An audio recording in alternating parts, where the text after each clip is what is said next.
ante todo, gracias por darme la oportunidad de dar esta charla. Desde el desconocimiento más profundo que tengo de toda la tecnología, por ejemplo, no SQL, ¿vale? Así que voy a contar lo que sé, que no es mucho. Esta es una foto del Zoo de Madrid, ¿vale? Veis muchos tipos de especies, entonces lo primero que hacemos cuando vemos un montón de animales es intentar dividirlos en categorías, ¿vale? Entonces, hay muchísimas bases de datos no SQL, ¿vale? Una de ellas es MongoDB, que acabáis de ver, y vamos a verlas por tipos, ¿vale? Entonces, os voy a contar un poco la organización de la charla. Primero, yo soy ¿vale? Soy programador de hace 15 años profesionalmente y sobre todo cacharreador, ¿vale? Es decir, lo que más me gusta es cacharrear y meterme, bajar cosas. La ventaja del software libre, sobre todo, ¿vale? Es que no tienes que pagar ninguna licencia, preocuparte de demos ni historias. Te puedes bajar todo de lo que vamos a hablar, ¿vale? Te lo puedes bajar en tu máquina. Yo, por ejemplo, tengo aquí esto que parece un netbook, en realidad es un cluster, ¿vale? Es un ordenador muy potente, ¿vale? Y aquí tengo metido toda la base de datos que vamos a ver luego, ¿vale? Es broma, es un netbook de mierda, ¿vale? Pero me sirve para poder todo esto que vamos a hablar. Estoy en una empresa de marketing que se llama Mediasmart Mobile, ¿vale? Y esto primero es mi correo de Gmail, esto segundo es mi handle de GitHub, ¿vale? También de la presentación esta que está en rvl.io, y lo último es lo de Twitter, ¿vale? El handle de Twitter. Y esto de aquí es la URL de la presentación que vamos a ver, ¿vale? Entonces, primero vamos a ver qué es SQL un poco, ¿vale? Muy brevemente, supongo. ¿Cuántos de vosotros habéis trabajado con SQL? Muy bien, por esta parte vamos a ir rápido, ¿vale? Luego vamos a ver unos desarrollos teóricos que a partir del año 2000 posibilitaron toda la explosión de no SQL que vamos a ver después, ¿vale? Principios en los que se basa, categorías como hemos dicho, y luego vamos a ver un poco una elección de base de datos, ¿vale? Y por último vamos a ver una serie de tutoriales muy rápidos, ¿vale? De bases de datos, nada práctico en realidad, sino solamente un poco cómo se diseñaría una base de datos en cada uno de los tipos que vamos a ver, ¿vale? Entonces vamos a empezar por cómo estaba el panorama antes del año 2000, ¿vale? Básicamente había dos bases de datos libres, que eran MySQL y PostgreSQL, que las conoceréis seguramente, y luego bases de datos propietarias, que había unas cuantas, ¿vale? He puesto aquí las tres más relevantes, probablemente sobre el año 2000, pero en realidad prácticamente sobre Linux era una hegemonía total de Oracle, ¿vale? Era la única base de datos que iba sobre Oracle e iba bien. Y luego había restos del pasado, como que se oían todavía por el año 2000, Sybase, Ingres, Informix. A mí me tocó una vez trabajar con una Ingres. Está bien muerta, os lo aseguro. Y este es el panorama, ¿vale?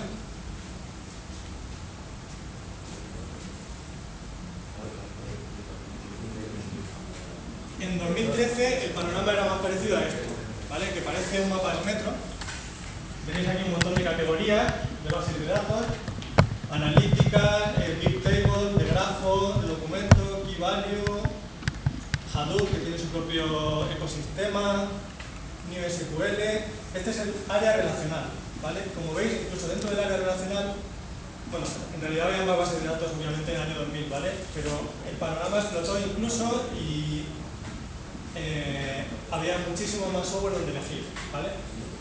Pero luego, fuera de aquí tenéis todas las bases de datos no SQL, ¿vale? Que se dividen básicamente en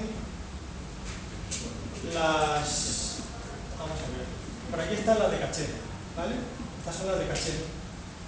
Por aquí están las de grafo. Por aquí están las de documentos, que está MongoDB, ¿vale? Por aquí tenemos las Redis, etcétera, y otras que son clave-valor, si no recuerdo mal.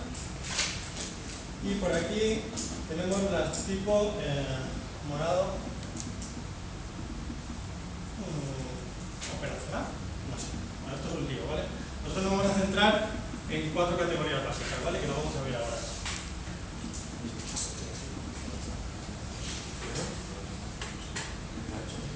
Primero vamos a ver qué es SQL, que es un lenguaje de consulta, ¿vale? Usa el paradigma relacional para organizar los datos, ¿vale? Y la teoría nos lleva a la normalización de tablas. No es obligatorio hacerla, ¿vale? Pero todo nos indica que la normalización de tablas es el camino a seguir. y los principios básicos son ácido, es decir, atomicidad, consistencia, aislamiento y durabilidad. Durabilidad quiere decir que se guarda en tiempo. Atomicidad quiere decir que hay operaciones que se hacen como un todo, ¿vale? Que o se hace todo o no se hace. Consistencia quiere decir que varios personajes que consulten la base de datos van a obtener siempre la misma información, a no ser que haya un cambio entre ellos, ¿vale? Y aislamiento quiere decir que lo que hace uno, la operación que hace uno, está aislada de lo que hace el otro, ¿vale? Es decir, si yo escribo, por ejemplo, el siguiente tío que lea tiene que leer ese valor, ¿vale? Esto parece muy básico, es decir, os he explicado, parece que cómo no voy a tener esto, ¿vale? En la práctica no todo es necesario y sobre todo a la vez es básicamente imposible, ¿vale? Sobre todo si queremos que se cumplan ciertos otros parámetros, ¿vale? Con mucha penuria se ha conseguido algo que se parece a tener los 4 principios básicos de ACID, ¿vale? Pero si de verdad los implementas todos a la vez, lo que tienes es una base de datos que va lentísima, ¿vale? Todo va serializado, cada uno se tiene que esperar a que el anterior termine de hacer lo que estaba haciendo y es un desastre, ¿vale? Entonces, en la práctica todo el mundo coge atajos alrededor de estos 4 principios para que el rendimiento sea medio decente. Y lo que es la normalización y el paradigma relacional lo vamos a ver a continuación con un ejemplo, ¿vale? Un aspecto muy interesante de la base de datos SQL son las transacciones, ya lo habéis visto un poco. Se basa en los principios de contabilidad que inventaron los mercaderes venecianos en el siglo XIII y luego en el siglo XIV, siglo XIV y siglo XV, perdón. Este señor fue el que lo formalizó por primera vez en un tratado en latín, que no me sé el nombre, ¿vale? Pues en la Wikipedia todo lo que hablo está. No os insulto poniendo enlace a la Wikipedia porque es tontería, ¿vale? Entonces, ¿en qué se basa? ¿Hay pizza? Sí, ¿en qué se basa? Los principios de contabilidad dicen que yo tengo 2 columnas que son el debe y el haber, ¿vale? Entonces, cada valor que yo ponga en el debe quiere decir que alguien... a ver cómo se dice. Cada valor que yo ponga en el haber es algo que tengo, ¿vale? Y cada valor que ponga en el debe es algo que debo, ¿vale? Siempre tengo que equilibrar una cuenta con otra de forma que el debe de una sea el haber de la otra, ¿vale? Es decir, las entradas por las salidas, siempre tiene que estar todo equilibrado. ¿Por qué es una transacción? Porque si yo pongo aquí un 1, ¿vale? Aquí tiene que haber en la cuenta de otra persona, a quien le doy esa pasta, un 1, ¿vale? Entonces tiene que estar equilibrado. O escribo los 2 valores o no escribo ninguno. No puedo escribir uno y quedarme aquí, porque entonces habría dinero que no ha salido de ninguna parte, ¿vale? Habría dinero que se debe que no ha salido de ninguna parte. Y viceversa, ¿vale? Todo lo que vaya aquí tiene que ir aquí equilibrado, ¿vale? Entonces, esto funciona como una transacción. La semántica en base de datos es, haces un begin y luego haces o bien un commit para cerrar la transacción o bien un rollback si lo quieres echar atrás, ¿vale? Por ejemplo, porque suponeros que yo voy a sacar dinero de aquí y resulta que este ya no tiene, ¿vale? Entonces pongo aquí el 2, voy a poner aquí el 2, este que no tiene. Entonces tacho esto y tacho esto, ¿vale? Esto sería un rollback, visto de la forma más sencilla. El rollback es deshacer la transacción. Luego hay casos en los cuales tengo que compensar la transacción o tengo que incluso reconciliar, ¿vale? Compensar quiere decir, suponeros que tengo un cheque, ¿vale? Un cheque de dinero que está flotante, que yo lo ingreso en mi cuenta, pero en realidad está flotante. Sabéis que se ingresa y no puedo disponer de él. Hasta que pasa un tiempo ya el cheque se hace la transferencia de la cuenta del cheque, ¿vale? Y entonces ya de verdad tengo el dinero. Eso sería compensar. A ver, compensar sería en el caso en el cual no hay dinero, tengo que compensar eso, ¿vale? Y a mí me decía que tenían 3 aquí, perdón, aquí. Me decía que tenía 3 aquí, pero cuando le he ido a apuntar al debe de este señor, resulta que no tenía cuenta. No tenía dinero en la cuenta, ¿vale? Como esto no se hace en el mismo momento del tiempo, entonces tengo que hacer una compensación. Lo que hago es que pongo aquí un tiempo, ¿vale? Una compensación. Y reconciliar quiere decir básicamente revisar las cuentas y ver que todo está bien, ¿vale? Cuando fallan las transacciones, ¿qué es lo que pasa? Yo trabajo unos cuantos años en un banco y, aunque parezca mentira, no era raro que se cayera el servidor de backend, ¿vale? Y hubiera que hacer un cosido a mano de todas las transacciones que se habían quedado a medias. Es decir, cuando estaba escribiendo el motor de base de datos, estaba escribiendo, bueno, era una especie de base de datos financiera, ¿vale? Estaba escribiendo todos los valores, se quedaba a la mitad en un montón de transacciones. Entonces, el equipo de backend tenía que ir, mirar todos los sitios donde se había hecho el apunte y no se había quitado el dinero del sitio correspondiente y coserlo a mano, ¿vale? Esto pasa. ¿Por qué no tenían transacciones? Sí tenían transacciones, pero tienes que poner el begin y el commit o el rollback en los sitios correctos, ¿vale? Y muchas veces no se ponen. ¿Por qué no se pone? Pues porque nadie es perfecto, ¿vale? Si das una oportunidad de que alguien la cague, al final la va a cagar, ¿vale? O lo revisas todo muy bien, o al final alguien va a cometer un error. Transacciones distribuidas son el caso peor en el cual yo tengo que hacer, por ejemplo, una transacción con un banco, con otro banco, ¿vale? Entonces, a mí me dan dinero, él lo quita de su haber y me lo pone en el mío, ¿vale? En este caso, la semántica se vuelve bastante compleja, ¿vale? Porque de nuevo tengo que hacer o reconciliación o compensación, puedo hacer transacciones on the fly, ¿vale? Puedo hacer begin, commit y rollback, un mecanismo de transacciones distribuida, pero entonces la cosa se vuelve bastante compleja, ¿vale? Entonces, es complejo incluso en una sola máquina, imaginaros cuando hay varias partes implicadas. ¿Qué limitaciones tiene SQL? Pues primero, ni siquiera es un lenguaje Turing completo, ¿vale? Tiene una extensión que se llama CTE, que te permite que sea un lenguaje Turing completo, pero es decir, no te permite programar cualquier cosa que tú quieras hacer, ¿vale? ¿Por qué? Pues porque el lenguaje tiene el típico select, el delete, lo que hace es escribir una base de datos, leer de una base de datos, por índice, etcétera, etcétera, pero es un estándar muy limitado, ¿vale? Pero lo que es peor, nadie le hace ni caso. Es decir, aunque el estándar tenga muchas partes y sea bastante completo, en realidad la portabilidad es casi nula. Es decir, a nadie se le ocurre coger algo de una base de datos pobre y meterlo en un Oracle, o sobre todo al revés, y que eso funcione, ¿vale? Y en la práctica, cada cliente de un vendedor de base de datos se vuelve un cliente cautivo, ¿vale? Al final, todos los mercados cautivos acaban tendiendo a un solo vendedor grande, ¿vale? Que es el que tiene el grueso del mercado, ¿vale? Como pasa con Windows, como pasa con Facebook, como pasa con cualquier mercado cautivo, ¿vale? En este caso, el malvado es Oracle. La semántica de bloqueo se vuelve muy compleja. ¿Por qué? Pues porque suponemos que yo tengo una tabla que estoy escribiendo.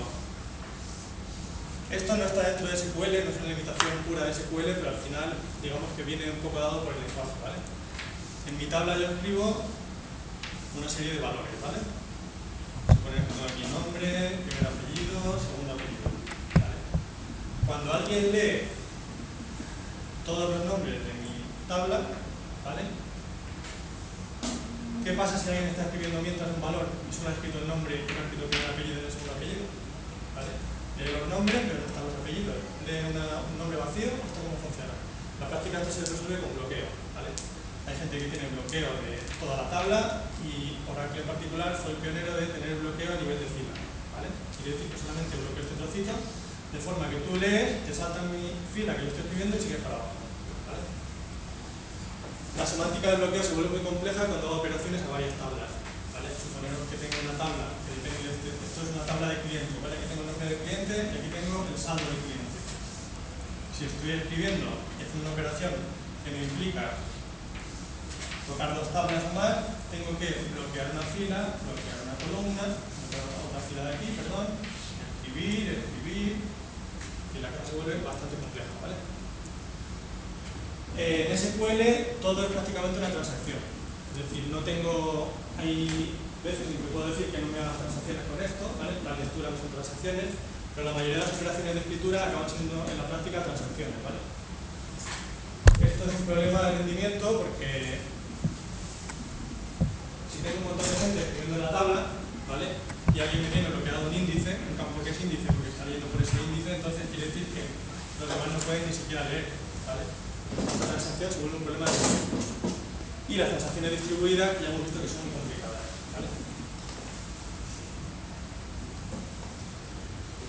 Antes de que cambies, Sí, antes ponía que no cumple, no es Turing. Cuando dices Turing te refieres a lo que propuso Alan Turing de la máquina de Turing, que se podía replicar a sí misma, ¿o no te refieres a eso? No, me refiero a Turing completo es cualquier lenguaje en el cual se puede expresar un problema abstracto, cualquier problema abstracto, ¿vale? Entonces, la máquina de Turing es aquella que tiene una cinta infinita, no sé si os acordáis, que se puede escribir en una casilla y se puede mover a la derecha o a la izquierda. Sí. Leer casilla, moverse a la derecha o a la izquierda, ¿vale? No sé si eso es lo que quería decir. Entonces, esto es una máquina abstracta que permite resolver cualquier problema computacional, ¿vale? Pero cualquier lenguaje moderno, Java, C, Python, cualquiera de estos es Turing completo. Quiere decir que si tuviera memoria infinita podría replicar cualquier problema que se pueda resolver con esta cinta, ¿vale? SQL no. Sin CTE, que es una extensión que hay para hacer unos valores temporales, no es Turing completo, ¿vale? En SQL no puede expresar cualquier problema arbitrario y resolverlo. Y en cuestión de bases de datos, aunque la hegemonía la tiene Oracle, Oracle está dando el código y eso es una ventaja, ¿no? Bueno, ¿Dando el código de Oracle? De MySQL. sí, por ejemplo. Pero de Oracle no, de las joyas de la corona no. Ah, vale. MySQL debe ser la... Claro. MySQL debe ser la 20ª parte de los ingresos de Oracle, más o menos. Tienen que ser unos 20.000 millones, MySQL debe ser 1000 y pico, ¿sabes? Entonces, en la práctica de Oracle no da nada. Es una base de datos cerradísima. Dentro de los productos, la base de datos de Oracle te deja que te lo baje tu web y lo puedas probar en tu casa y demás, no en producción, pero sí en desarrollo, sin coste alguno. Cierto. Pero eso es para engancharte. Es que No lo puedes usar como uso comercial luego. Tiene tienes que una pagar. licencia muy leonina que te impide, por ejemplo, hacer un benchmark y publicarlo, ¿sabes? Yo no puedo hacer una prueba de Oracle en mi casa, compararlo con MySQL y publicarlo, ¿vale? Es ilegal. Ya. Es muy fuerte, a mí me parece muy fuerte, personalmente. Entonces, un tutorial muy tonto, vamos a ver qué pasaría si yo quiero modelar cualquier cosa que queráis, interrumpirme sin problema, ¿vale? Si quiero modelar unas rutas a caballo, ¿vale? Este es un problema muy sencillo. Tengo un picadero, ¿vale? Y quiero modelar las rutas a caballo. Entonces, tengo aquí un cliente, ya tengo pintado el nombre, el apellido, etcétera, etcétera. Y aquí tengo un caballo, ¿vale? Tiene también nombre, tiene edad. Quiero modelar una ruta. ¿Cómo se hace esto en SQL? Normalmente se hace una tabla para cada entidad, ¿vale? Primero me imagino qué entidades tengo. ¿Por qué? Pues yo puedo poner, nada me impide con una base de datos poner una tabla larga, poner aquí rutas, aquí pongo jinete, nombre, toma, jinete, primer apellido, toma, así, caballo. Vale, esto es como lo haría uno en una libreta, ¿vale? Apuntaría todos los campos, montas otro. Pero, ¿qué pasa si la edad del caballo cambia? Edad del caballo. Cuando cambia la edad del caballo, ¿qué hago? Me voy a toda la base de datos y voy cambiando todo. Esto es ridículo, ¿vale? Entonces, lo que se suele hacer es que se organiza así. Que este cliente ha montado en este caballo. Pero, ¿cuándo ha montado el caballo?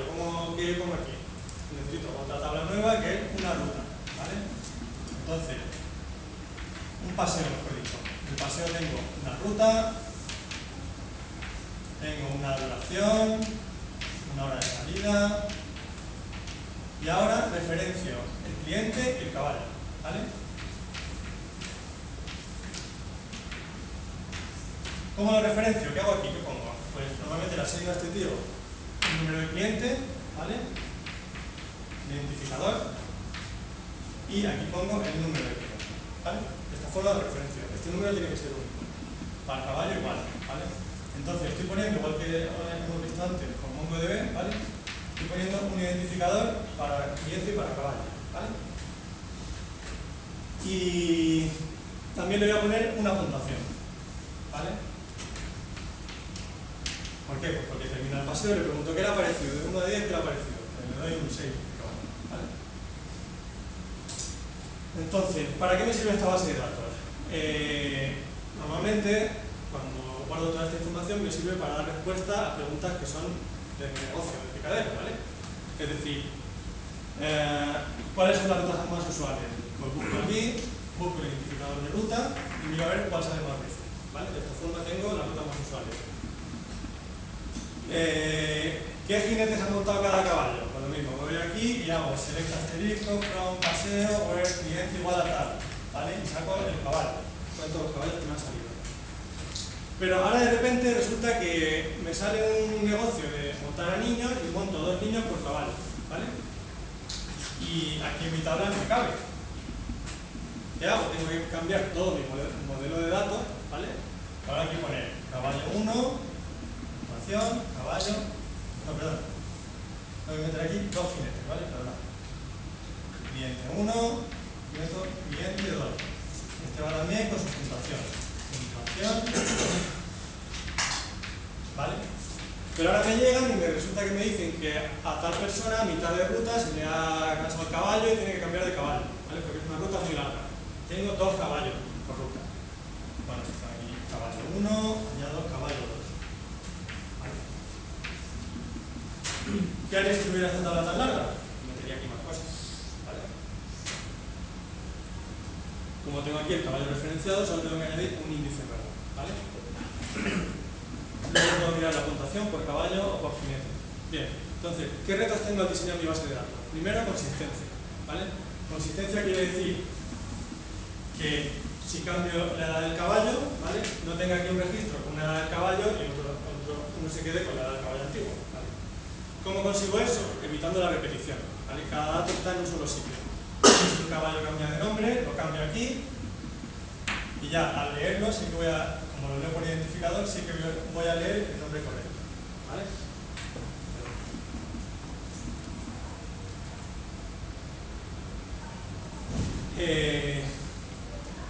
Esto se llama normalización, ¿vale? Un ejemplo muy tonto, se puede normalizar hasta cuarta forma normal, ¿vale? Es siempre una buena idea normalizar. Pues yo estuve en un proyecto en el cual había un analista, ¿vale? Que dijo, bueno, ahora tengo la posibilidad de hacer este proyecto de cero, voy a hacerlo bien, voy a normalizarlo todo hasta cuarta forma normal, ¿vale? El proyecto antiguo tenía 100 tablas más o menos y luego le salieron 400 y pico. Entonces no había Cristo que manejara la base de datos aquella. El mundo se volvía loco porque había tantísimas relaciones, como os ha contado antes este señor, cuando hay una relación de N a N tienes que montar aquí una tabla intermedia, ¿vale? Que te haga la normalización. Si llevas esto al extremo es un auténtico Cristo. Entonces, puede parecer que eso es lo que está bien hecho, pero en la práctica no está bien hecho. En la práctica no sale bien, ¿vale? Acabas haciendo cada consulta, tienes que hacer un join, que quiere decir una consulta cruzada entre varias tablas, ¿vale? Entre 5 tablas, 10 tablas. Las preguntas de negocio pues tienen la gracia de que son ingeniosas, es decir, la gente que sabe su negocio te pregunta, oye, ¿y de la gente que monta en un caballo, qué puntuación le han dado cuando han cambiado de caballo? Entonces tienes que montar una query impresionante, ¿vale?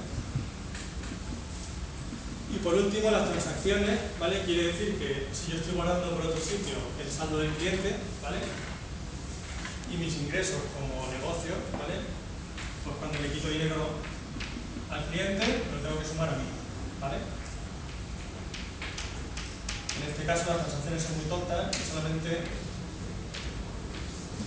implicarían cuando muevo dinero, ¿verdad? Pues no. ¿Y qué pasa si meto una ruta nueva? Es decir, ¿cómo funciona esto? La suma, le añado aquí el precio a la ruta, ¿vale? La suma de los importes que paga el cliente tienen que tener reflejo en su saldo, ¿vale? Imaginaros que ahora resulta que tengo un paseo en el cual han ido 2 jinetes distintos.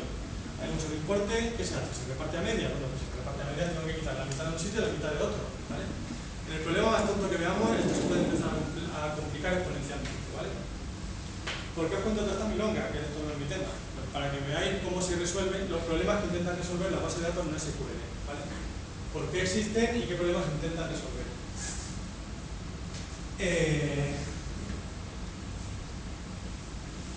Vamos a empezar ya con SQL, ¿vale? Os lo traduzco, ¿sabéis inglés todo? ¿Alguno no sabe? Yo no sé. Vale. No tiene vergüenza de decirlo. Bien. Pues este señor está haciendo el currículum y le dice, oye, ¿sabes de SQL? Y dice, no. Pues pon, experto en no SQL.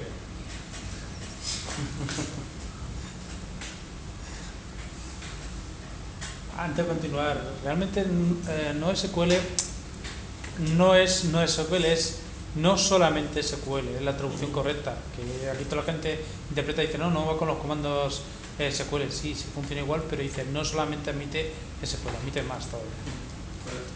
Pero entonces, ¿cuál es la diferencia entre MySQL y no SQL? Que no SQL no tiene una No, estás equivocado. No SQL, MySQL es un motor de base de datos. No Sí. SQL son varios motores de distintas casas. Vamos a verlo, ¿vale? El resto de la presentación está dedicado a explicar qué es no SQL, ¿vale? Alrededor del año 2000 empezó a haber una serie de desarrollos teóricos, ¿vale?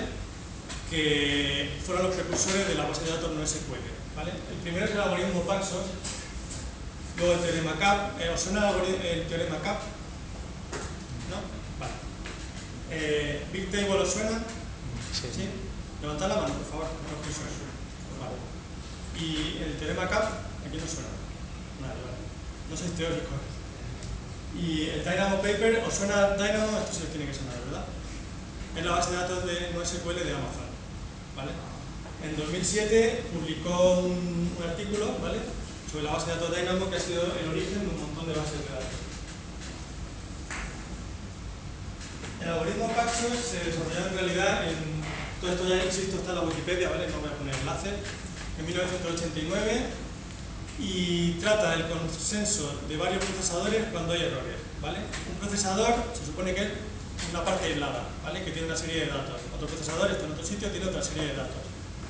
Entonces, si tengo que conseguir que todos se pongan de acuerdo, ¿vale?, entonces, ¿cómo lo hago? Cada uno tiene su visión de los datos, cada uno le han llegado de formas distintas, ¿vale? De eso trata el algoritmo este. Cuando hay una partición de red, es decir, cuando dos partes dejan de estar conectadas, ¿vale?, es cuando empiezan los problemas. Si yo tengo un nodo aquí y otro nodo aquí y está hablando todo el tiempo, pues puedo hacer que cada vez que le llega una información a este, se la dé a este. Oye, que me han dicho que tal, ¿vale? Si le llega información a este, se la dice a este, ¿vale? Están siempre sincronizados. Cuando le llega la misma información al mismo tiempo, pueden decir, oye, ¿lo que te ha llegado es lo mismo? Sí. Cuando se desconectan, esto se llama partición de red, ¿vale? Puede ser que a este le vaya llegando información que este no conoce. Cuando se vuelven a conectar, dice, oye, ya tenemos conexión, ¿qué te ha pasado? Tienen que reconciliarse, ponerse de acuerdo sobre lo que les ha llegado a cada uno, ¿vale? Este protocolo, cuando hay una red fiable, no queremos que cada uno tenga su vista de los datos, ¿vale? Y cuando hay un clúster, todo lo que hemos visto de base de datos es muy sencillo cuando tengo una sola máquina. Cuando tengo varias máquinas que tienen una parte cada una en la base de datos, la cosa se complica, ¿vale? Entonces, este protocolo es algo bastante complejo, teóricamente, y que se ha aplicado en la práctica en cosas como Big Table, ¿vale? El desarrollo más interesante es el teorema CAP, que es una conjetura que hizo Eric Brewer en 2000, ¿vale?, uno de Berkeley, y luego en 2002 lo demostraron dos personas de MIT, ¿vale? Entonces, lo que dice es que tengo la C, que es consistencia, la A, que es disponibilidad, y la P, que es que puede funcionar aunque se corte la red, ¿vale? Pues solamente puede haber dos de estos principios válidos en un sistema cualquiera. No puedo tener los tres, es imposible, ¿vale? Eso es lo que demostraron esta gente. En la práctica, normalmente voy a querer que, si tengo una cosa que está en clúster, que funcione, aunque se rompa la red, ¿vale? Es decir, que no se rompa y diga, no puedo funcionar, me he roto, ¿vale? Entonces tengo que elegir entre disponibilidad o consistencia, o bien no trabajar en clúster, ¿vale? Si quiero trabajar en clúster, me tengo que quedar con uno o con otro. ¿Por qué quiero trabajar en clúster? Pues porque no siempre puedo poner una máquina más gorda. Llega un momento en el cual ya no hay nada más gordo en el mercado. Llego a 32 procesadores, a 64 y es que no hay nada más gordo. Aparte salen muchísimo más caros. Lo que hace Google, lo que hace Amazon, lo que hace toda esta gente es poner un montón de máquinas pequeñitas, ¿vale?, que salen mucho más barato que comprarle a IBM un mainframe, ¿vale? Entonces eso se llama scale out. Un clúster puede trabajar o bien que este es el maestro, le llegan los datos y tiene, digamos, la visión autoritativa de los datos y le dice a este, que es el esclavo, oye, tú atiende, ¿vale? O bien puede trabajar en maestro-maestro. Maestro-maestro quiere decir esto, que los dos pueden operar, ¿vale? Este puede operar independientemente, este puede operar independientemente. ¿Es posible trabajar si los dos pueden operar independientemente y se corta la conexión? Es posible, pero entonces tengo que sacrificar la consistencia, ¿vale? Entonces, si no tengo consistencia, ¿para qué sirve mi sistema? Si yo voy a decir una cosa distinta, o sea, si voy a obtener un resultado distinto cada máquina que consulte, ¿para qué sirve mi sistema? Es una mierda, ¿no? No, porque se inventa una cosa que se llama consistencia eventual, que quiere decir, vale, ahora mismo no me da el mismo resultado, pero pasa un tiempo, ya se pone de acuerdo y me da el resultado correcto, ¿vale? ¿Es lo que sería una sincronización entre maestros? Sí, parecido a la sincronización entre maestros. El ejemplo más gracioso es el de YouTube, ¿vale? Cuando yo accedo a un vídeo de YouTube, resulta que me pone un contador con un número de visitas, ¿no? Entonces me dice, este vídeo lo han visto 1.000 millones de personas. Y me pone ahí un número con 1, 2, 4, tal, hasta el último, ¿vale?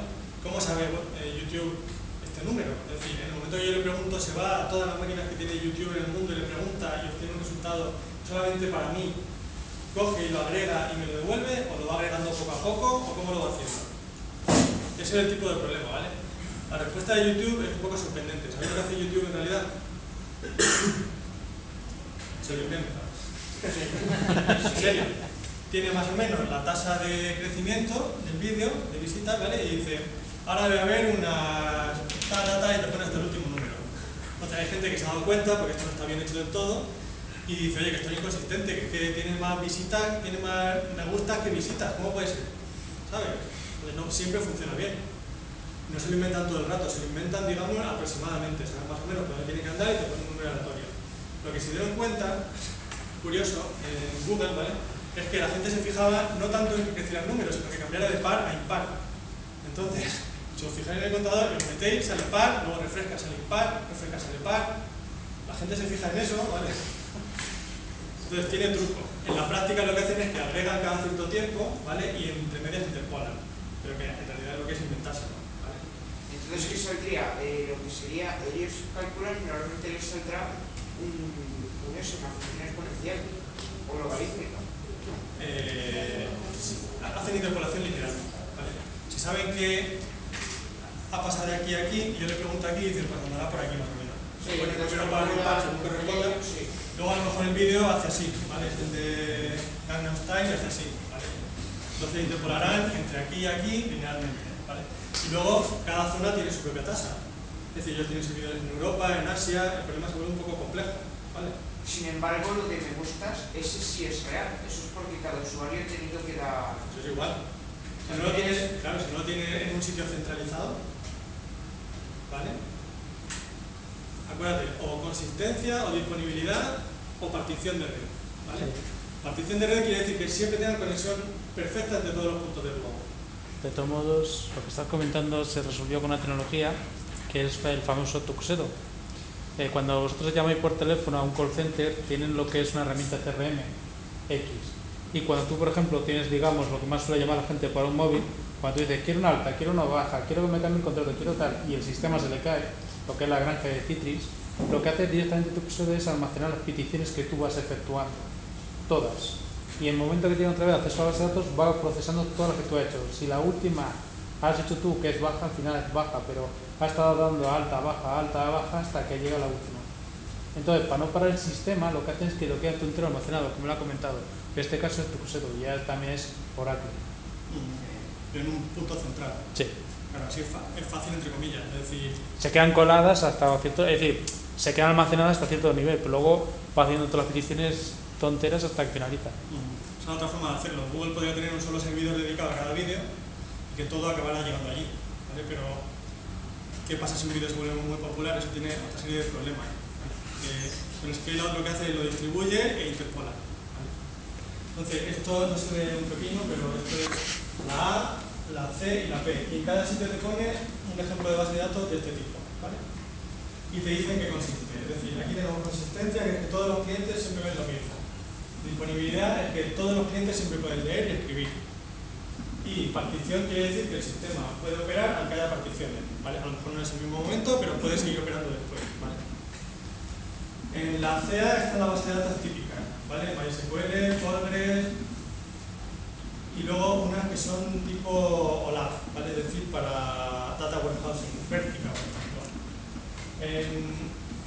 Estas son, digamos, las más tradicionales, ¿vale? Es decir, no pueden operar en un clúster, ¿vale? No en un clúster master, por lo menos, maestro. Las AP son, esta es clave valor, Dynamo, Perdona, ¿apagas la luz un momento? Sí, porque es que no, yo no veo nada. Ya sé que estoy ciego, pero vamos. Ahí. Wow, genial. Y la intimidad. Cassandra, estas son de clave valor, ¿vale? Y aquí tenemos MongoDB y las tipo Google, ¿vale? Bigtable, etcétera. Redis también. Estas bases de datos son CPU, es decir, eligen consistencia y partición. Puedes permitirte el lujo de decir, mira, no te puedo responder ahora mismo porque hay una partición de red y no sé muy bien qué decirte, ¿vale? Cuando siempre tienes que tener consistencia, disponibilidad ante todo, te tienes que quedar con las claves valor, ¿vale? Y cuando te puedes permitir el lujo de no trabajar en cluster en absoluto, ¿vale? Pues tienes las CEA, las típicas, ¿vale? Pero no tener disponibilidad, ¿qué significa? Que a lo mejor en algún momento hay un bloqueo, una situación y luego después Que ya... no te respondo ahora mismo, ¿vale? Mira, no te puedo responder, dentro de un rato me preguntas otra vez, ¿vale? Normalmente cuando no te responde es que está caído, ¿no? O no tiene por qué. Claro, normalmente será porque hay una partición de red, por ejemplo, ¿vale? Si es una base de datos de este tipo. O si es de este tipo porque la máquina principal está caída, está saturada, por lo que sea.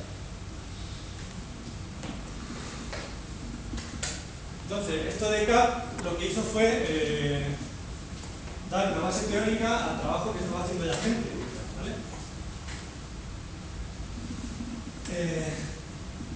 El siguiente desarrollo teórico importante es Bigtable de Google, ¿vale? Que en 2006, publicó un artículo donde explicaba cómo funcionaba su sistema Bigtable, ¿vale? Es una base de datos multivalor o multidimensional, ¿vale? Entonces no guarda un solo valor por fila y columna. Es decir, si yo me voy aquí a una fila y a una columna, no tengo un solo valor. Aquí tengo una serie de valores guardados, ¿vale? Cada uno con su timestamp. Esto quiere decir que guardo todos los posibles valores que ha tenido un parámetro determinado, ¿vale? Y lo usa Google para almacenar cantidades ingentes de datos sin bloqueo y sin ningún tipo de, ¿cómo diría yo? Inconsistencia, ¿vale? Si yo voy aquí y le pido, oye, ¿cómo era el dato de tal momento? Pero eso que es un histórico, entonces. Me parece un histórico, pero está guardado dentro de la misma base de datos. Yo esta parte la tengo bastante verde, ¿vale? La menciono porque me parece interesante, pero... Y el Bigtable de Google lo heredó del antiguo Bigtable, el que dijiste anteriormente. Es este mismo. Ah, vale. Lo desarrolló Google internamente en 2004, ¿vale? En 2006 lo publicó. Amazon tiene Dynamo, lo publicó en 2007 en artículo, ¿vale? La desarrolló para uso interno, y luego en 2012 la publicó como parte de EC2, ¿vale? De Amazon Elastic Compute Cluster, ¿vale? Es un almacenamiento de clave valor, tiene alta disponibilidad, es decir, se queda siempre con la A, se queda siempre con la P, ¿vale? Y sacrifica la C, la consistencia. A partir de este punto se desarrollaron una serie de bases de datos basadas todas en el artículo de Dynamo, que son React, Cassandra, Voldemort. Cada una de ellas implementa una parte distinta del artículo, ¿vale? La más completa es Dynamo, pero Dynamo no es código abierto, ¿vale? No es software libre, con lo cual nadie sabe muy bien cómo funciona. Bueno, la puedes usar si quieres porque la tienes como parte de Amazon, ¿vale? Supongo que si Amazon ahí sacrifica consistencia, está claro que no lo utilizan para todo, o sea, para todo el tema de ventas y tal, es imprescindible que las transferencias y los pagos y los cobros tengan una consistencia. Yo supongo que también, pero no lo sé. Vale, eso es una cosa de Amazon que no publica ese detalle, ¿vale? Pero ellos internamente sí que la usan para toda su base de datos de producto. Sí, para lo que es mostrar. Luego para otras soluciones seguramente no, ¿vale? Pero... Y ahora vamos a ver, bueno, ya hemos visto un poco los problemas de montar una base de datos en el cluster, ¿vale? Pero suponeros que yo quiero montar esto en muchas máquinas, porque como pasaba antes, ¿vale? Resulta que mi negocio de rutas a caballo ha explosionado y ahora tengo miles de millones de clientes, ¿vale? Entonces no me tira ya. Entonces quiero montarlo en un clúster. ¿Cómo lo hago? El primer problema que tengo es hacer backup de la máquina, ¿vale? Incluso eso es un problema. Es decir, yo tengo una serie de datos metidos en un nodo, brutalmente gordo. ¿Cómo saco estos datos de aquí? ¿Cómo saco el listado completo de cada cosa que hay en cada tabla? ¿Voy bloqueando tabla por tabla? Así es fácil, ¿vale? Pero mientras haga mi backup no voy a tener disponibilidad. Siguiente problema, hacer replicación diferida. Esto quiere decir que lo que hemos visto antes de maestro y esclavo, ¿vale? Todo lo que entra por aquí lo voy sacando a un esclavo. Puedo tener n esclavos.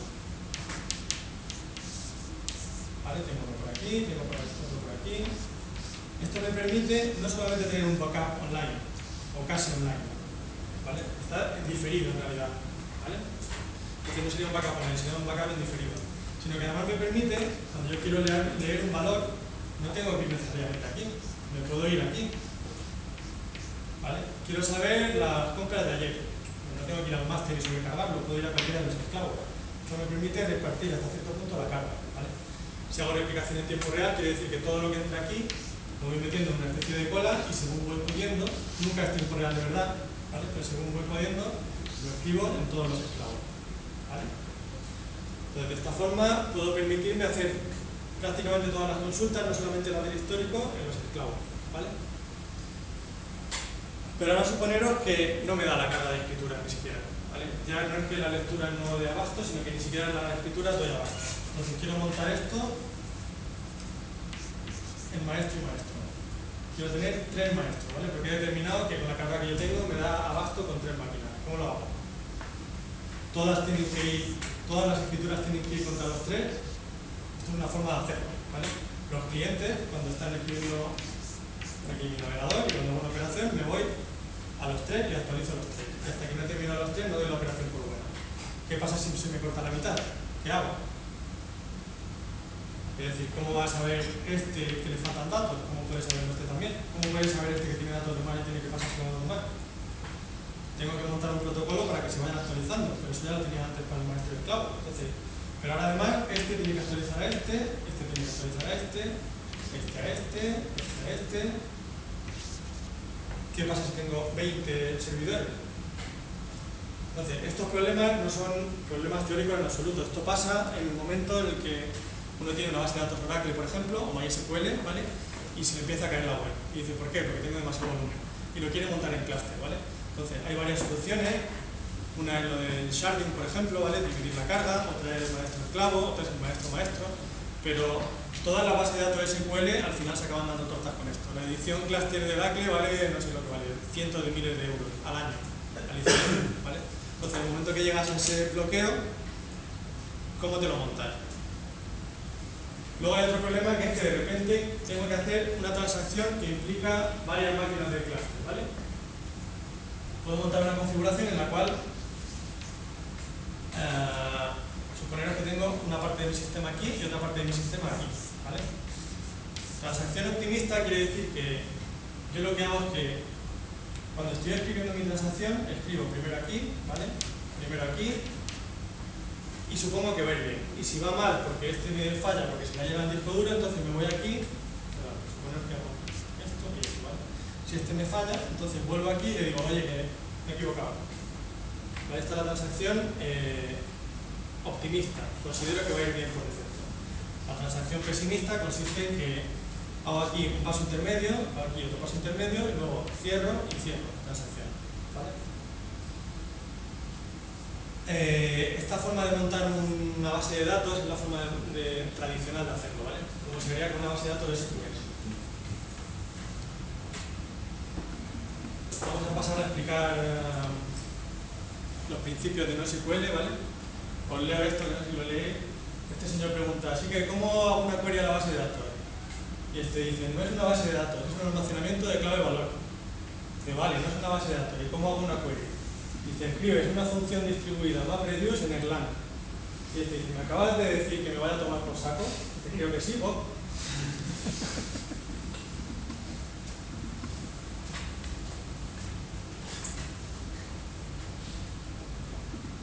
Los principios de NoSQL, ¿vale? Que efectivamente hay mucha gente que dice que no solamente SQL, ¿vale? Para incluir ciertos tipos de base de datos que son SQL.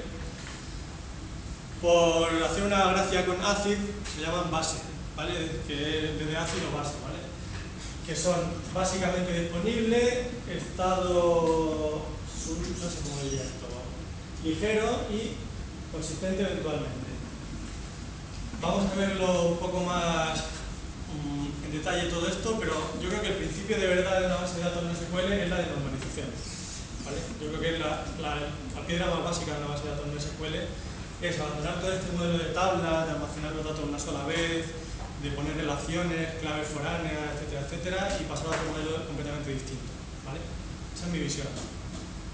La consistencia eventual quiere decir que cuando le pregunto a cada uno de los procesadores me puede dar información diferente, pero tienen que ponerse de acuerdo en un momento dado, ¿vale? Es decir, me pueden dar una visión distinta, pero no pueden divergir cada uno por su lado. Tienen que acabar convergiendo, ¿vale?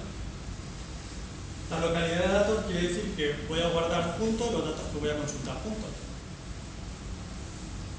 El scale-out quiere decir que puedo montar muchas máquinas y replicar mi base de datos entre muchas máquinas en lugar de poner una cada vez más gorda, ¿vale? Según me va haciendo falta.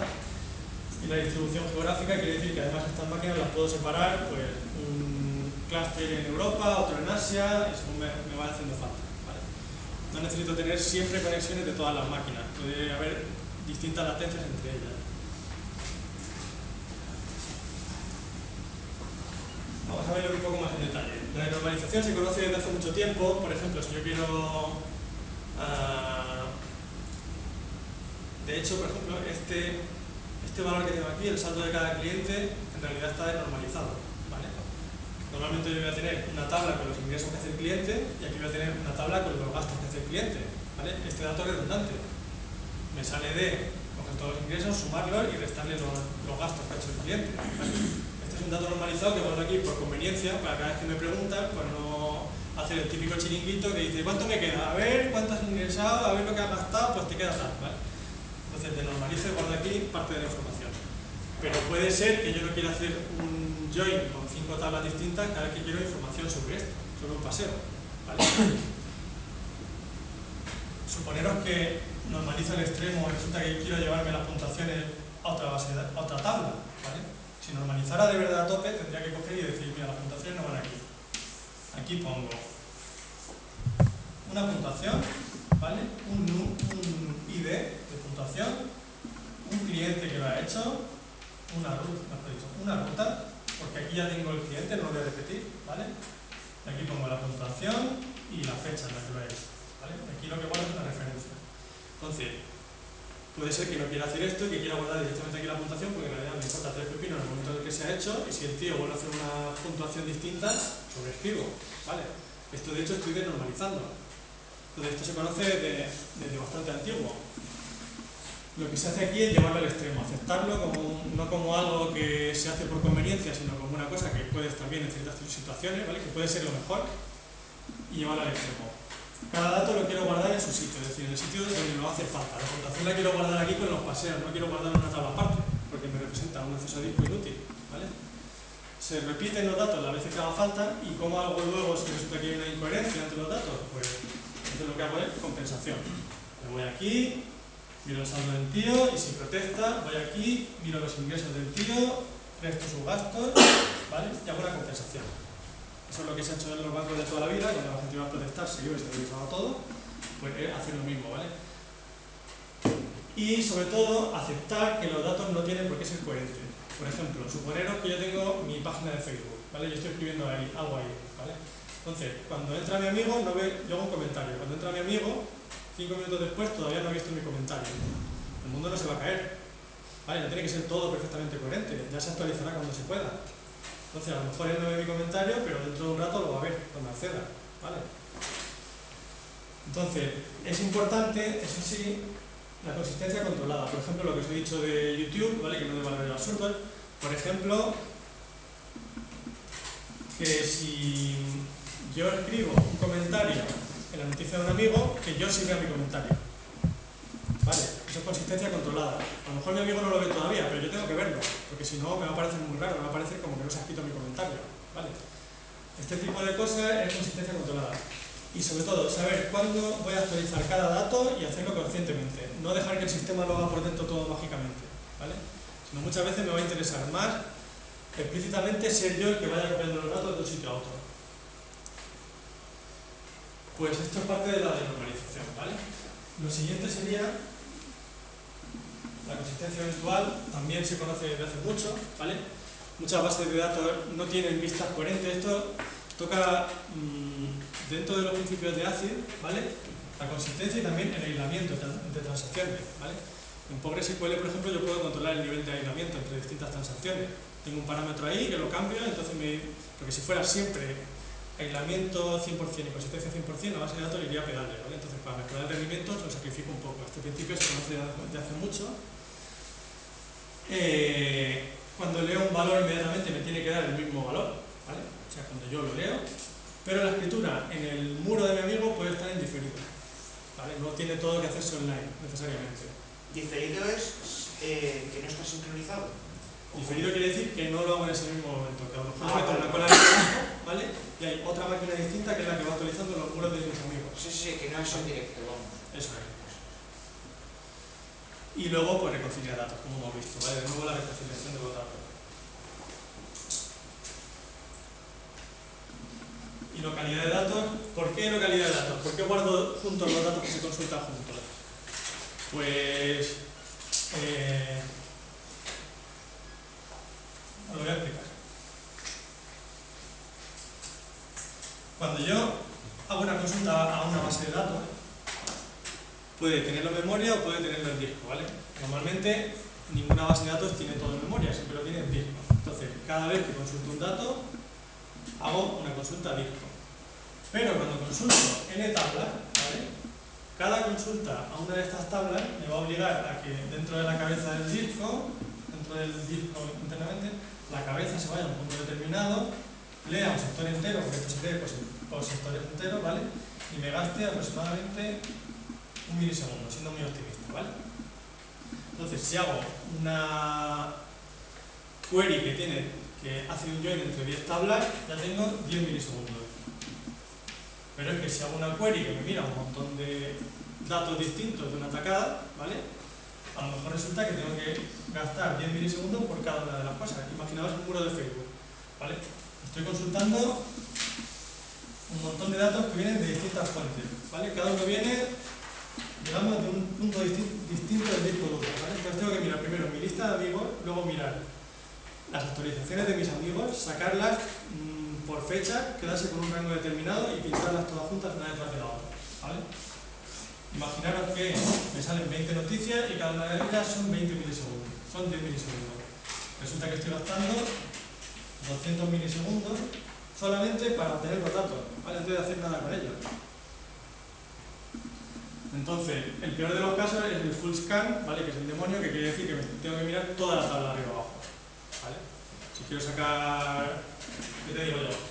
El balance del negocio, por ejemplo, y tengo que irme a todos los saldos de todos los clientes y todos los ingresos, tengo que hacer un full scan de toda la tabla, ¿vale?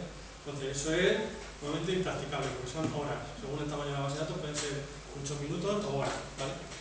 Y si soy Facebook, pues es completamente impensable. El objetivo es que cada una de las lecturas gaste solamente 1 milisegundo, ¿vale? Del orden de 1 milisegundo, es decir, que sea lineal. Que si tengo 10 clientes que entran, sepa que el tiempo son 10 milisegundos, o por lo menos que está acotado dentro de un rango parecido, ¿vale? El disco SSD, el de estado sólido, hace que el problema sea menos acuciante porque puedo hacer más acceso a disco, pero es el mismo problema al final, ¿vale? Entonces mi objetivo es guardarlo todo junto. ¿Cómo lo haría yo si fuera Facebook, por ejemplo? Pues lo que haría es, en vez de tener que irme a todos los streams de todos mis amigos, ¿vale? Primero consultar mi lista de amigos, no es que tenga muchos, pero en Facebook tengo un montón, ¿vale? Entonces, irme a cada una de esas actualizaciones y sacarlas, ¿vale? Lo que haría sería lo contrario, lógicamente. Cuando mi amigo Pepito escribe una actualización, entonces me voy a toda su lista de amigos y se la escribo, ¿vale? Entonces sería Pepito el que me escribe a mí la actualización, ¿vale? De esa forma consigo que estén todas las actualizaciones juntas cuando voy a por ellas, ¿vale? Todas se han almacenado en el mismo sitio. ¿Qué he hecho? He duplicado datos como un desgraciado. Ahora, cada actualización que haga cada uno de mis amigos va a ir a mí, a este, al otro. Suponeros que resulta que se arrepiente y la borra, ¿vale? Pues tengo que de nuevo irme a todos los muros de toda esta gente y borrar esta noticia. Oye, esto no. ¿Entendéis? Pero consigo que luego cuando lo leo va muy rápido. ¿Cuál es la ventaja? Que este trabajo lo hago yo cuando me viene a mi bien. Vale, hago consistencia eventual. No tengo que hacerlo en el mismo momento. Cuando me viene a mi bien, tengo una máquina libre, me dedico a hacer estas actualizaciones. ¿Vale? Entonces, cuando buscamos algo en Google, el buscador de Google hace lo mismo, ¿o qué es lo que hace el buscador de Google? Pues Google también es muy secreta, tampoco se sabe, ¿vale? Pero se supone que sí, que hace algo parecido. Que también agrupa los datos, porque si no, sería imposible que te lo devolviera. Antes te ponía el tiempo que te tardaba cada consulta, y eran 100 y pico milisegundos, a lo mejor lo que te tardaba. Google lo que sí se sabe que hace, ¿vale? Es que lo tiene guardado en varias máquinas y lanza la consulta con un trabajo más previews, ¿vale? Que Google se inventó, creo. Y le pregunta a cada uno, oye, tú dame tu visión de los datos. Entonces le devuelve cada uno una parte de los resultados de búsqueda, ¿vale? No los guarda todos en un solo servidor, sino que los tiene distribuidos en unos cuantos servidores. Cada uno da sus resultados Y luego hay unas máquinas determinadas que hacen el trabajo de reduce, cogen, ¿vale? Eliminan duplicados y lo pintan. Ah, o sea, sé que la búsqueda que tú haces lo busquen varios maestros Eso es. y luego lo recoge todo. Eso es. Sí, Bueno, coge todo. Recógelo todo tampoco es así, porque si intentas falsificar IP o utilizar proxy externos, que no son de España, te salta la censura. O sea que una misma búsqueda que tú estás haciendo con una IP en España te muestra una X información, pero si haces con una IP externa de un servidor proxy que no es de español, te va a sacar mucha más información. Entonces hay alguna máquina intermedia. Eso quiere decir que primero Google busca en España y luego ya en los demás. No, lo primero que hace es que te da el resultado de la búsqueda y antes de mostrarte te lo filtra de dónde lo está haciendo.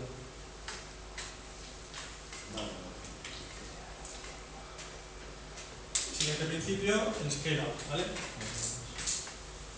No siempre voy a encontrar una máquina más gorda o me va a interesar comprarla, ¿vale? Sino que me puede interesar poner máquinas más baratas. Como acabas de decir, ¿vale? De esta forma también puedo repartir mis datos en muchos nodos, no tenerlos siempre todo en un solo sitio, ¿vale? Entonces tengo redundancia y alta disponibilidad. Google, de hecho, cuando manda un trabajo, no se lo manda solamente a una máquina, sino que se lo manda a varias. Entonces, si una de ellas se cae por el camino, no afecta al resultado global, ¿vale? Porque habrá otra que cogerá el resultado y lo hará, ¿vale?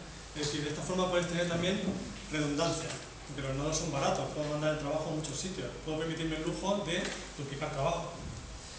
¿Qué técnicas se usan además para el scale out? El sharding, que habéis visto antes, ¿vale? Es decir, dividir mis datos por una clave, ¿vale? Hago un hash de la clave, entonces si me sale que termina en 1 lo mando a una máquina, si me sale que termina en 2 lo mando a otra, ¿vale? Este es el sharding. Y buckets y réplicas y listas parciales, réplicas son como la maestro, ¿vale? Y los buckets son una técnica que consiste en duplicar el dato, que lo hace por ejemplo React, ¿vale? Lo hacen las bases de datos de clave-valor. Luego lo vamos a ver. MapReduce es una forma de precisamente coger, mapear la consulta, mandarla a muchas máquinas y reducir. ¿Qué quiere decir eso? Me devuelve los resultados, filtro por país, tengo en cuenta el país, tengo en cuenta una serie de parámetros y me quedo con lo que me interesa. Quito duplicado, ¿vale? Y me quedo con lo que me interesa y lo quinto.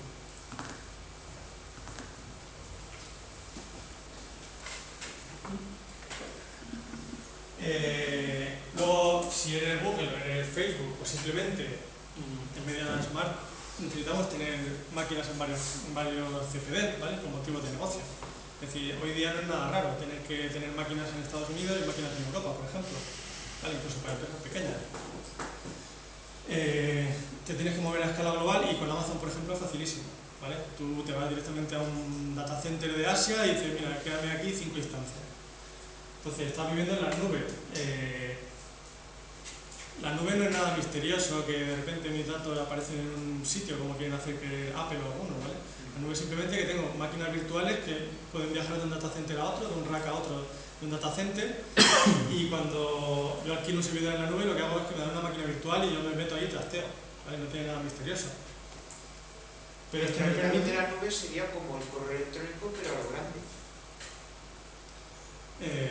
El correo electrónico estás utilizando una máquina en el servidor de quien sea, de Yahoo, de Hotmail, pero la nube es que el servidor le da mucho más espacio y ahí puedes ya meterte todo. Eso es de diferencia. Google lo puede cambiar de una máquina a otra si quiere, puede mirar mis datos, ¿sabes? Puede cambiar de data center si de repente abre otro más cerca mía, por ejemplo. Todo esto es transparente para mí, pero no tiene tampoco ningún misterio, porque vamos a acercar los datos al consumidor. Y me dedico a hacer actualización diferida, por ejemplo, lo de antes de YouTube, ¿vale? Tengo un contador de visitas en cada data center y lo voy agregando, ¿vale? Sorprendentemente, el problema de los contadores, que en computación normal es prácticamente trivial, ¿vale? Es de los más difíciles que hay en computación distribuida, porque tengo que conciliar un valor que es único, ¿vale? Entonces es el típico valor que no puedo permitirme consistencia eventual, a no ser que me lo invente, ¿vale? Había un programa que se llama Factor X, que sonará. ¿Cuántos sois fan de Factor X? ¿Ningún fan? A mí no me gusta. Pues en Inglaterra, la empresa que lo hacía era una empresa muy pequeñita, de 3 personas, ¿vale? Que les tocó el contrato. Entonces tenían el problema de que cuando la gente votaba tenían que sacar un contador. y ese contador se iba actualizando. Si no conocéis el programa, que es una maravilla, no sabéis cómo funciona la mecánica, pero en fin, os hacéis la idea, ¿no? La gente vota desde su casa con el móvil, entonces vota a uno o a otro, o vota que lo eche, no sé muy bien, porque yo tampoco lo veo.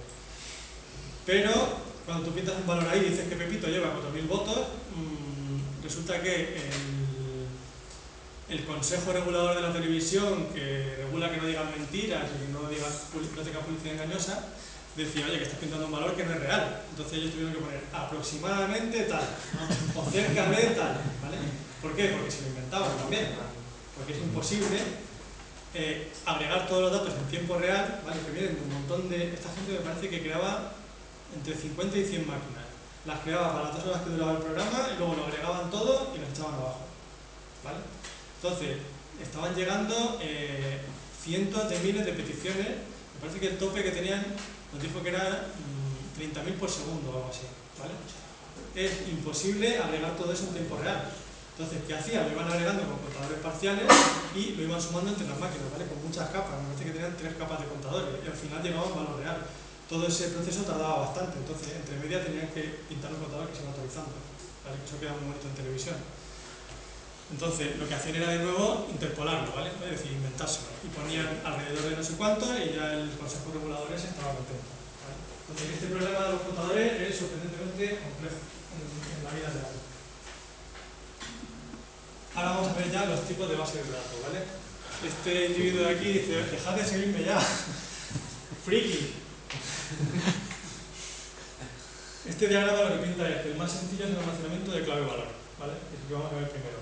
Luego clave-valor ordenado, Big Table, la base de datos de documento tipo MongoDB, la de grafo, que este va con unos palos de golf porque esto es un poco bizarro, y el SQL a que están siguiendo todos los demás, ¿vale? O sea que según esto SQL es el más avanzado, ¿no?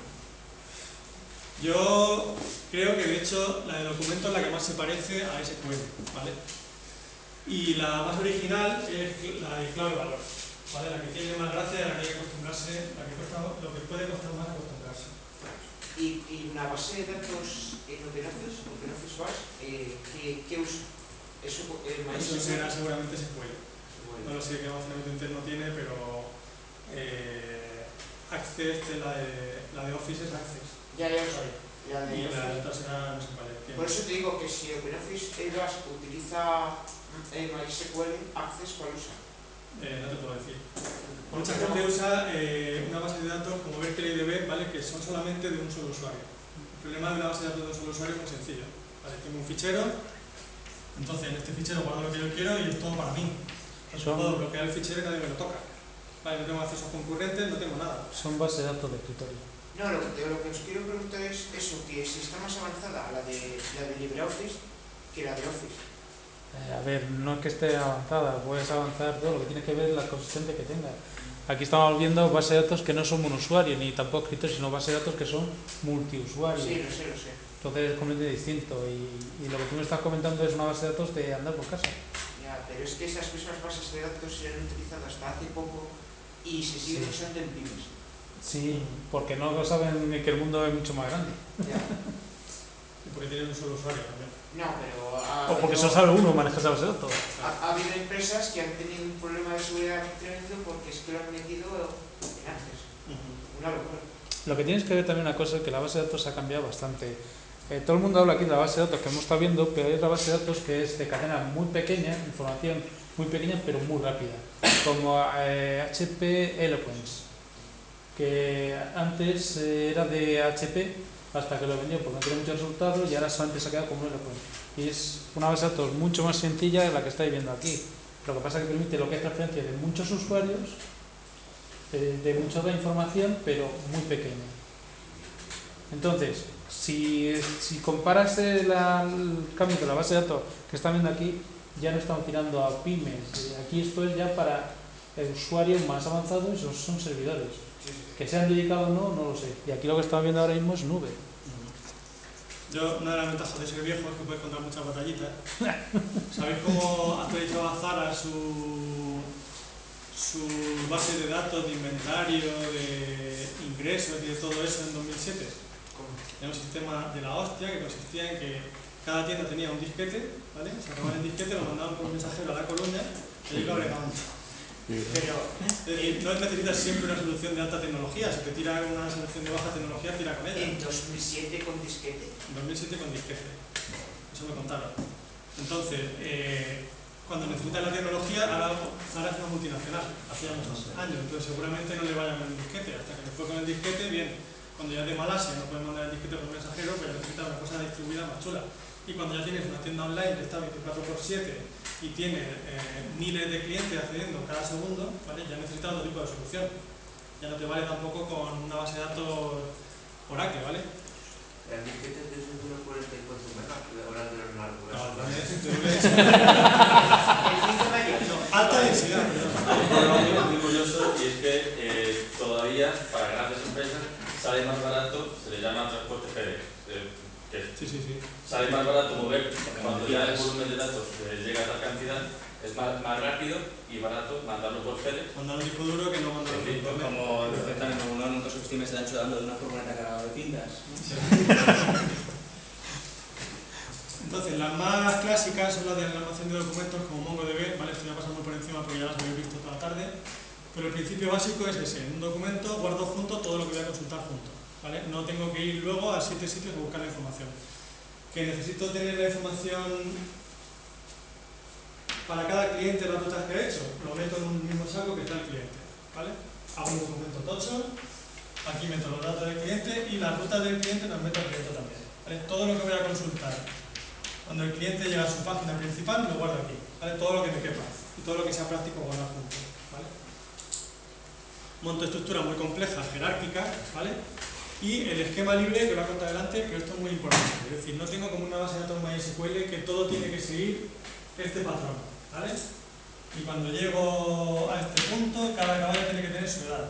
Y si es null, pongo nullable y aquí escribo un null porque no sé la edad del caballo, ¿vale? En una base de datos de documento puedo tener que un cliente resulta que ha hecho una ruta. Acordaros del problema de las rutas con 2 caballos, por ejemplo, ¿vale? Pues puedo guardar dentro del cliente una ruta y este cliente le puedo guardar 2 objetos caballos, ¿vale? No tengo que estar limitado a tener siempre un solo caballo, lo llamo caballo 1 y caballo 2. Este tiene caballo y este tiene caballo 1 y caballo 2. ¿Vale? ¿Qué es inconsistente? Pues yo cuando lo lea ya me preocuparé de si tiene caballo, caballo, y si no, busco caballo 1 y caballo 2, ¿vale?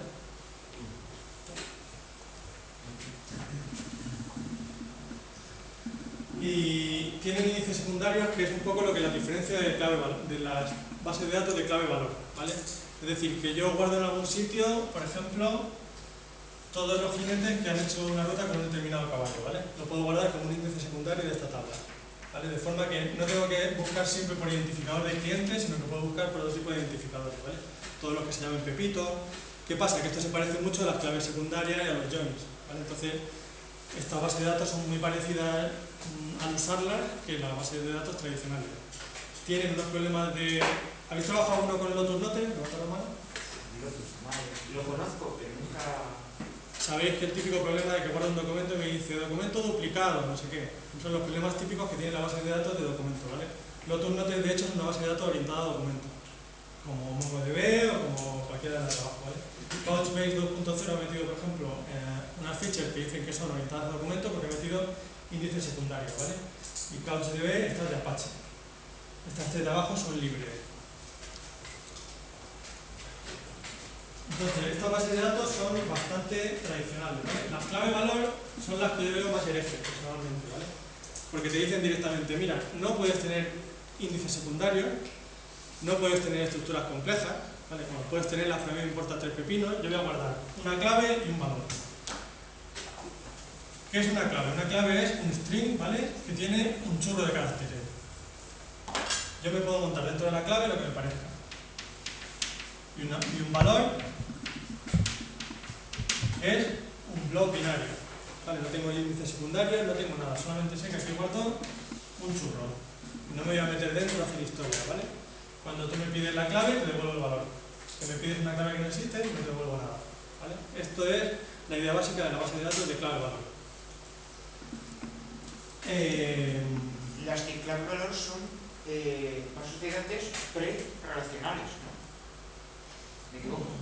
Son un paradigma distinto, de luego no tiene nada que ver con el paradigma relacional, ¿vale? Entonces, ¿qué guardo? Pues el caso de uso decide la estructura. No es como en la base de datos tradicional, que lo guardo todo ordenadito y luego ya cuando vaya a preguntar, pues me invento la consulta, ¿vale? Y digo, a ver, yo tengo que hacer una query que me implica buscar todos los caballos que ha montado el jinete Pepito. Me voy aquí, le hago selecta asterisco, bueno, no sé cuánto, ¿vale? No, aquí tengo que guardar siempre lo que voy a leer. En el momento que quiero leer algo que no se me ha ocurrido de antemano, no lo puedo leer. Directamente no existe, ¿vale? Ese valor no existe, porque no es práctico hacerlo a posteriori, ¿vale? La propietaria es la de Amazon, la que he puesto aquí de ejemplo, y libres son Memcached, aunque Memcached no salía en la primera gráfica como una base de datos de clave-valor, ¿vale? Salía como una caché, pero en la práctica funciona como una base de datos de clave-valor. React, Redis, Couchbase y Voldemort, ¿vale? Estas son bastante populares. Luego vamos a hablar más en detalle si nos da tiempo. Voldemort era de Amazon, ¿verdad? Voldemort es otra que surgió a partir del Dynamo Paper, pero no sé si es de Amazon o no. ¿Vale? Las multivalor son muy parecidas, bueno, son las que hemos visto antes como Bigtable, ¿vale? Lo que guardo es múltiples valores por fila y columna. Se usan para grandes cantidades de datos y son parecidos a OLAP, que es Online Analytical Processing, ¿vale? Lo que es un data warehouse. Bigtable, y aquí abajo tenéis Cassandra, HBase, Intertable y otros.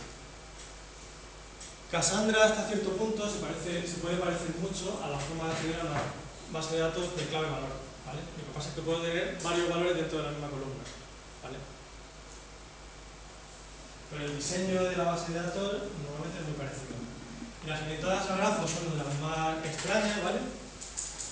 Y son para aplicaciones muy específicas. Por ejemplo, cuando tú te metes en LinkedIn, te sugiere un montón de personas, ¿vale? Y te dice, este está dentro de tu red, este está a 2 personas de distancia, este está a 3 personas de distancia.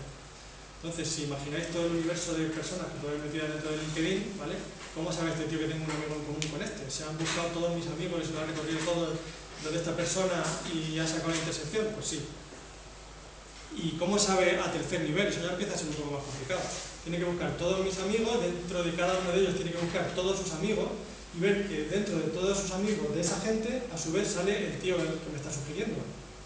Vale, empieza a ser un problema un poco más complejo. Y LinkedIn te lo resuelve instantáneamente y de cientos de personas, ¿vale? Por página. Pero cuando dices grafo, ¿qué pasa? ¿Que la base de datos es tipográfica o...? No, quiere decir que usa un grafo, ¿vale? Un grafo quiere decir que yo soy este de aquí y tengo una serie de conexiones a otras personas. Ah, ¿Vale? Vale. Sería un árbol, ¿no? Puede ser un árbol, pero en realidad puede ser otra cosa distinta, ¿vale? Porque estas personas a su vez tienen otras, pero aquí quiero encontrar a un trío particular, ¿vale? Entonces, LinkedIn me dice, 1 son estos, 2 son estos, ¿no? Primer nivel son estos, segundo son estos, tercero son estos, ¿vale? Facebook tiene una cosa parecida cuando te sugiere amigos, ¿vale? Lo que hace es que ve que este tío y tú resulta que tenéis 3 amigos en común y dices, oye, a lo mejor se conocen. Entonces te lo sugiere. A lo mejor conoces a Pepito, porque resulta que tienes 3 amigos en común, ¿vale? Entonces la base de datos de grafo almacena toda esta información internamente y te dan respuestas muy rápidas dentro de lo que es el grafo, ¿vale? Luego vamos a ver algún ejemplo, pero muy rápido, porque de las otras no soy experto y de esta en absoluto, ¿vale? Yo he puesto 2 ejemplos que son FlockDB, que me parece que es la de LinkedIn, y Neo4j, que es la que usa todo el mundo, aparte de LinkedIn, ¿vale? NewSQL es una vuelta a SQL, que son una base de datos que se han inventado a posteriori, ¿vale? Que usan SQL, de ahí viene lo de no solamente SQL, pero que te permiten tener escalabilidad y rendimiento, ¿vale? ¿Cómo lo hacen? Pues, por ejemplo, Google Spanner, esto usa el algoritmo Paxos que hemos visto, ¿vale? Sobre Bigtable. Bigtable está como desorganizado, entonces ellos montan encima un protocolo para hallar el consenso y han montado una base de datos porque resulta que al final a los ingenieros de Google les gusta usar SQL, pueden hacer consultas aleatorias, ¿vale? Entonces, lo han montado encima de lo que tenían. VoltDB es otra filosofía completamente distinta, que es una base de datos que funciona todo en memoria, no es SQL, pero funciona todo en memoria, ¿vale? Que no guarda en disco y todos son procedimientos almacenados. Y tiene unos resultados muy curiosos publicados por ahí que te dan cientos de miles de operaciones por segundo, ¿vale? Es decir, una cosa completamente bestial. El caso de uso es muy limitado porque tienes que tenerlo todo en memoria y todo en una sola máquina, ¿vale? Pero cuando funciona, va de la hostia. Y MySQL es un cliente de MySQL ¿vale? Que tiene el mismo interfaz que MySQL, pero es un backend propietario que funciona en cluster, ¿vale? A mí estos desarrollos me parecen menos interesantes y